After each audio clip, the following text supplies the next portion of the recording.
Two games released this week, and it perfectly exemplifies the reality that is the modern audience. The video game and film industry would have you believe that there is a modern audience that wants a woke message, where leftist ideals and agendas are the prevailing trend and the direction that the world is seemingly progressing towards. But then reality entered the chat with the release of Black Myth Wukong. On day one, over 2 million people were playing the game on Steam, a game that focuses on its story without alienating the majority of the players. 2 million players, not including the player base on PS5. With these kind of numbers, Wukong is shaping up to be a game of the year. But there was another game that was released this week, a game specifically designed for the modern audience. The modern audience that many in the industry would have you believe is a massive influence in video games and film. That game is Dustborn. On the surface, a quirky adventure game where a group of rebellious musicians go on a road trip to New America. A game that should have been right up the alley of the quote-unquote woke crowd. So how did it do? 84 players. At least 84 players were playing on Steam on day one. Not exactly numbers that would shake up the gaming industry. So did the modern audience fail the developers? Or is it something else? Does the modern audience that they're catering to even exist? You could make an argument that Wukong was the big game of the week, and Dustborn was never going to beat it in sales. It's a small indie game after all, so you could give it a break. You could also say that it's a different genre, and it really shouldn't be compared. And that sounds reasonable, but other games that are similar to Dustborn were very successful, like Telltale's The Walking Dead or Life is Strange, and a plethora of other small adventure games like it. But then you look at more recent games that have been released that have also failed. Flintlock, Concord, Alan Wake 2, Suicide Squad, and that's just to name a few. All have failed to garner any positive acclaim, and Dustborn is just the latest modern audience failure. What do all of these failed games have in common? Regardless of the genre, all of these games have protagonists and storytelling that fails to resonate with the audience.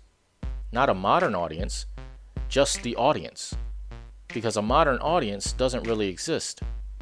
Yes, there are people who lean left, but then there are also people who lean right, and others who are more in the middle.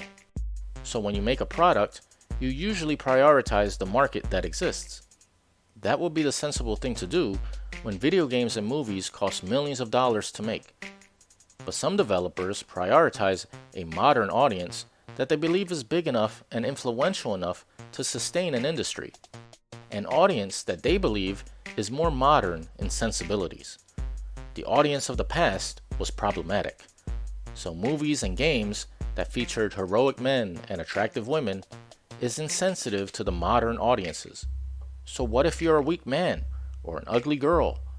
We can't offend them. We can't offend the modern audience with things such as these. So in order to guide developers and publishers toward catering to a modern audience, counseling companies have been formed, like Sweet Baby Inc., to guide the development of the game or the film. The problem is that the modern audience is the same audience as always been. And when you go in to fix what isn't broke, you have failure after failure. So where once there was growth in the video game and film industry, there are layoffs and closures.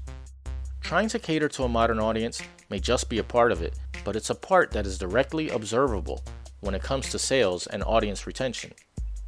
The modern audience is just the audience, and the audience has spoken.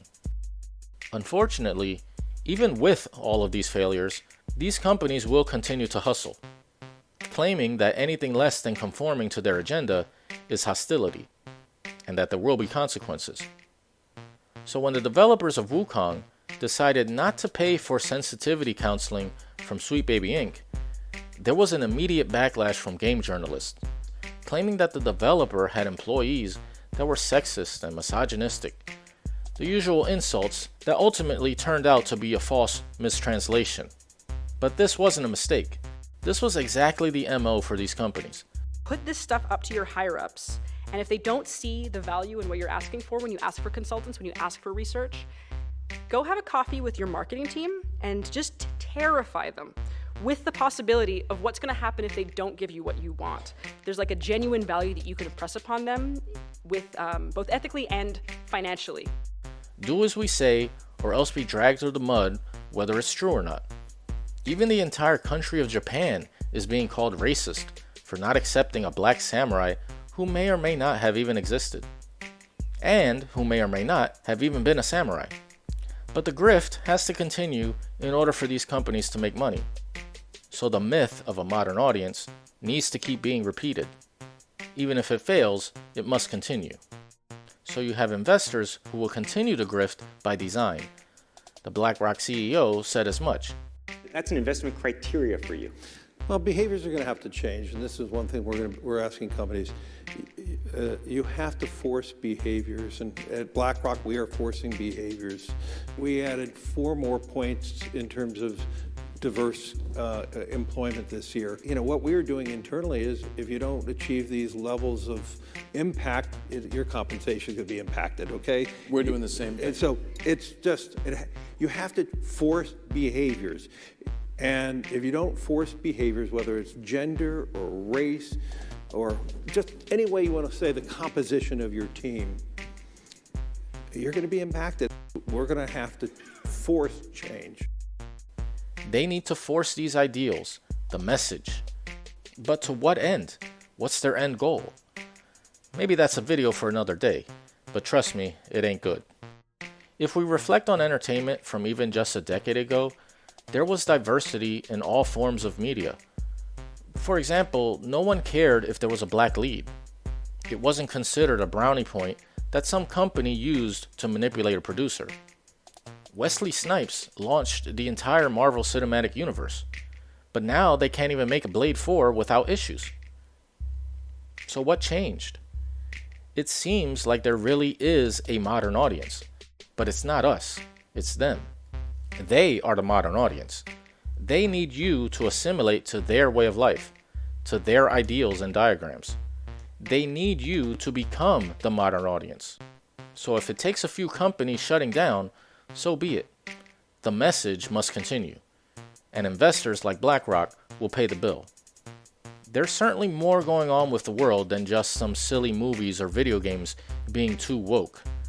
Just look at the Olympics this year. But without getting too political or connecting the dots, I'll just leave it at this. The games and movies that succeed or fail are decided by you, the customer. You tell them with your wallets who the modern audience really is.